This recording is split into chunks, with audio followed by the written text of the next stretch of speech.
11th, so I wanted Shawn just to share his thoughts on September 11th as a veteran and how everyone's going to remember this day. Hey, thanks for having me on again, Neil. And yeah, I mean, this is always a tough day. This is, for many of us, this is our version of Pearl Harbor, right? It's that biggest event that happened on our soil that m many of us today remember.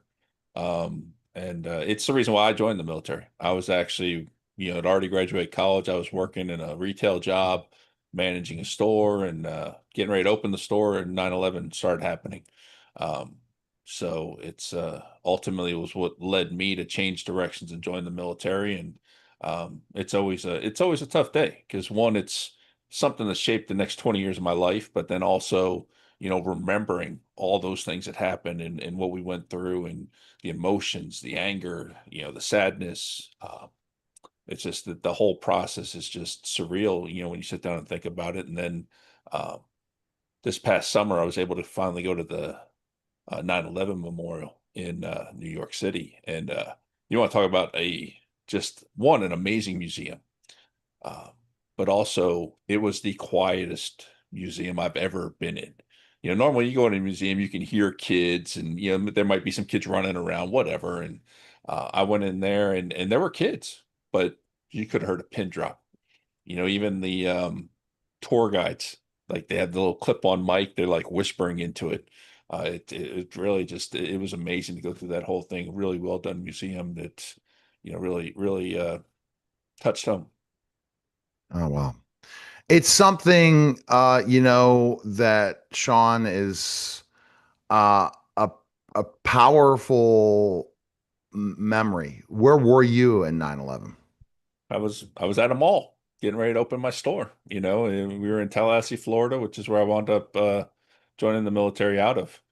My wife was actually in Tampa. We were actually in the preparations to move to Tampa and to take over a different location. And that ch- that one day changed everything, and we had to start figuring out what we were going to do next. So what happened? Like, what was the feeling? Like, do you think that the what do you think the newer people, the military, what would you tell them about 9/11 and how they need to, continue to honor this? I remember being at a memorial service while I was still in the service, the 18-year memorial service, and the commander getting up and literally saying that there's people in the audience that weren't even alive. And that just one makes you feel old.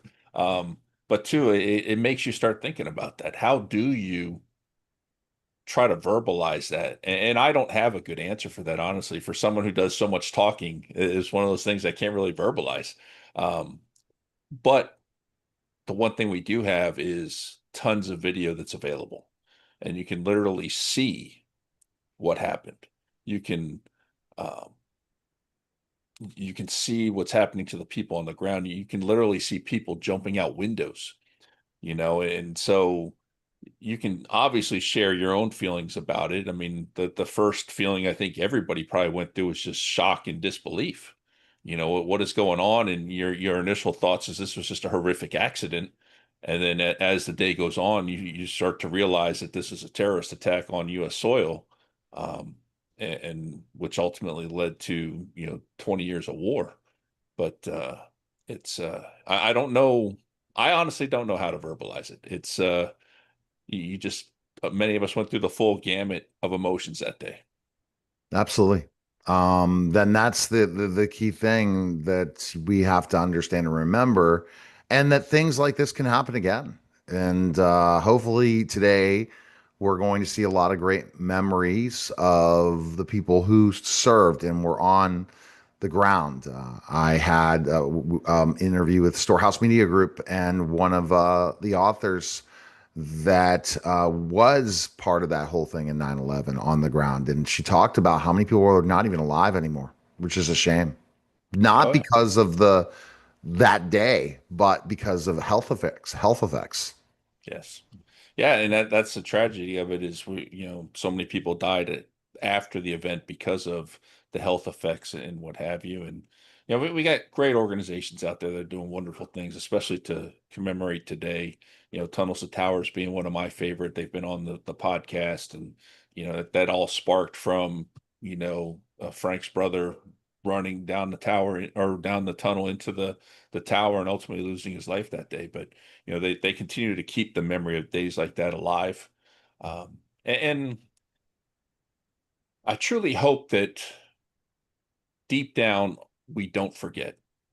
It's our country's going through some tough times. There's a lot of hate out there. There's a lot of going back and forth, with just hate language. And we just had an assassination done yesterday that's tragic. And so seeing that kind of stuff, really, angers you as well, no matter what side of the aisle you're on.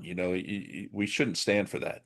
And I've said it before, and I do believe this, that in many cases we have fair weather patriotism. When I've served overseas, like in Korea, there are Korean flags everywhere. The South Koreans are very proud of their country. Um, Yeah. After 9/11, you saw flags everywhere, but then they slowly went away. And I want people to remember what happened on our soil. And it's not that I'm a warmonger, and I think we need to constantly be fighting people or whatever, but someone attacked us, and we had to respond in a certain way. And I just wish we'd get back to the patriotism that we should have in this country. All right. Where's the best place people can go? VET SOS podcast.com. All right. Thanks, Shawn. You're listening and watching.